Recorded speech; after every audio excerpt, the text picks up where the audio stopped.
kasih di dalam Yesus, pagi ini kita kembali dalam renungan singkat dan kita akan bersama-sama belajar dari seorang tokoh di Alkitab yang bernama Daud. Dan tema hari ini adalah pelarian orang percaya. Mari kita akan lihat dalam Mazmur pasal yang ke-59 ayat 1 sampai ayat yang ke-18. Namun saya akan membaca di ayat yang ke-17 sebagai ayat kuncinya. Mari kita perhatikan di sini. Tetapi aku mau menyanyikan kekuatanmu. Pada waktu pagi aku mau bersorak-sorai karena kasih setiamu. Sebab engkau telah menjadi kota bentengku, tempat pelarianku pada waktu kesesakanku. Saudara, menarik sekali di dalam pembacaan kita pagi ini. Jika kita membaca di Mazmur 59 ini, konteksnya adalah pada waktu itu Raja Saul karena dia iri hati dan dengki kepada Daud, maka dia menteror Daud.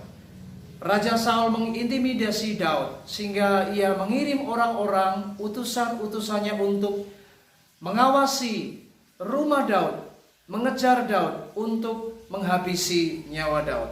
Anda bisa bayangkan bagaimana keadaan waktu itu. Tentu Raja Daud sangat mengalami ketakutan. Dia mengalami kesesakan. Tetapi yang luar biasa adalah ketika Daud mengalami situasi yang sulit, mengalami kesesakan dalam hidupnya, dia berkata, tempat pelarianku pada waktu kesesakanku, yaitu Tuhan, saudara. Daud memutuskan untuk berlari kepada Tuhan. Daud memutuskan untuk hidupnya fokus dengan Tuhan. Nah, ini sangat penting bagi setiap kita orang percaya. Ketika Anda mengalami banyak masalah, ketika Anda mungkin hari ini dalam banyak pergumulan, kesulitan ekonomi, sakit penyakit, problem rumah tangga, mari hari ini tidak ada tempat yang terbaik kecuali berlarilah kepada Tuhan, saudara. Karena hanya Tuhan yang luar biasa. Itu sebabnya Daud di mana dia berkata, setiap pagi aku bersorak-sorai karena kasih setiamu. Dan dia berkata, aku mau menyanyikan kekuatanmu. Daud memiliki sebuah keyakinan akan pribadi Tuhan yang luar biasa. Dan dia bersorak-sorai, dia bernyanyi-nyanyi ketika dia mengalami persoalan yang sedang ia hadapi. Berapa banyak ketika kita mengalami persoalan, saudara, kita cenderung suka mengeluh.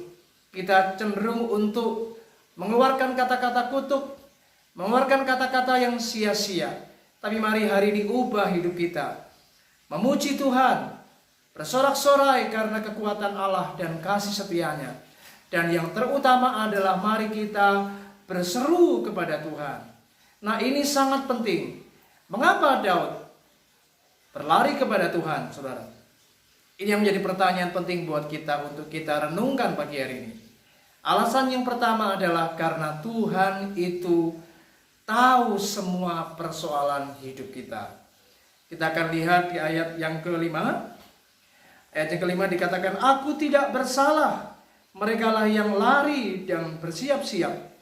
Marilah mendapatkan aku dan lihatlah. Di ayat ini kita bisa menemukan bagaimana Daud seolah-olah dia berkata kepada Tuhan, Tuhan, lihat akan semua yang aku hadapi.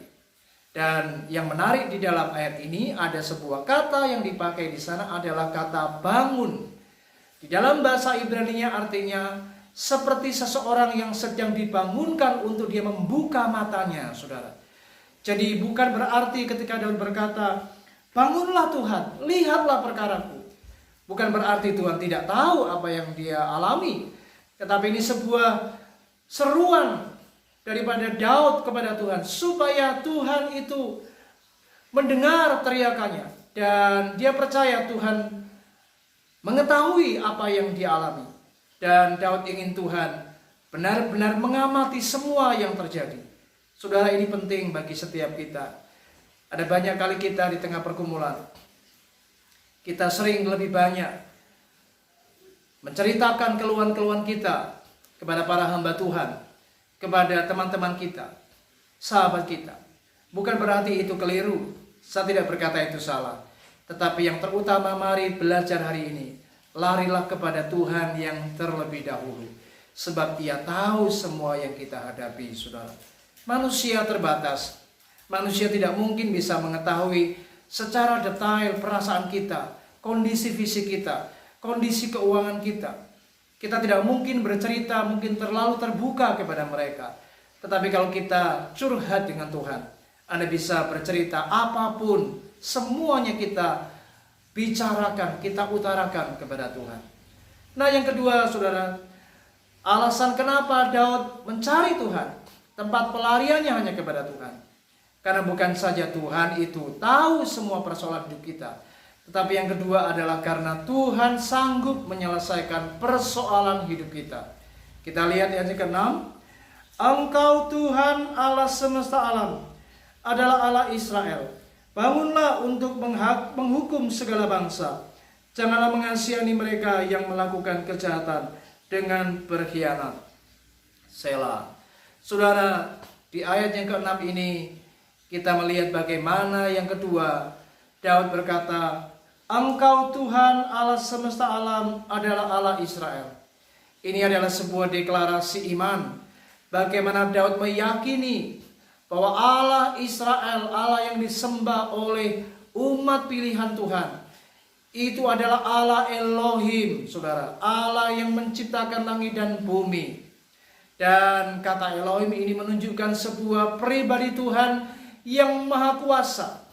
Di sana ada sebuah ungkapan tentang kemahakuasaan Allah yang besar. Dan bagaimana Daud meyakini bahwa Allah yang dia sembah adalah Allah yang maha kuasa, yang sanggup menyelesaikan semua yang ia hadapi. Saudara, berbicara tentang kemahakuasaan, kita juga mengenal istilah yang bernama omnipoten. Saudara, omnipoten adalah sebuah ungkapan tentang sifat Allah. Bagaimana Allah itu adalah Allah yang maha kuasa. Kemahakuasaan Allah tidak pernah dipengaruhi oleh siapapun. Dan Allah tidak bisa dibatasi oleh apapun juga yang ada di luar dirinya. Dan ini sungguh membuktikan Allah kita adalah Allah yang tak terbatas. Manusia ciptaannya yang penuh dengan keterbatasan. Tetapi Allah kita tidak pernah bisa dibatasi oleh apapun. Sakit penyakit, masalah-masalah yang kita hadapi terlalu mudah bagi Tuhan untuk menyelesaikan untuk kita semua. Yang terpenting hari ini adalah mari kita percaya Allah kita adalah Allah Elohim. Dia Allah yang memiliki kuasa yang besar. Dia Allah El Shaddai, Allah yang berkuasa untuk menolong menyelesaikan setiap sakit penyakit saudara, untuk menyelesaikan setiap rumah tangga saudara, untuk menyelesaikan setiap posisi keuanganmu hari ini. Percayalah di tengah situasi corona hari-hari ini, Tuhan yang luar biasa, Tuhan yang maha kuasa itu sanggup untuk menolong menyelesaikan masalah kita. Dan pertolongannya tidak pernah terlambat, saudara, bagi setiap kita. Mari hari ini percayalah, tidak ada tempat yang lebih baik, tidak ada tempat yang lebih bisa dipercaya kecuali tempat pelarian orang percaya adalah Yesus Kristus, Tuhan yang maha tahu dan Dia maha kuasa untuk menolong setiap kita semua. Kiranya renungan kita pagi ini memberkati setiap kita. Selamat beraktivitas, Tuhan Yesus memberkati. Shalom.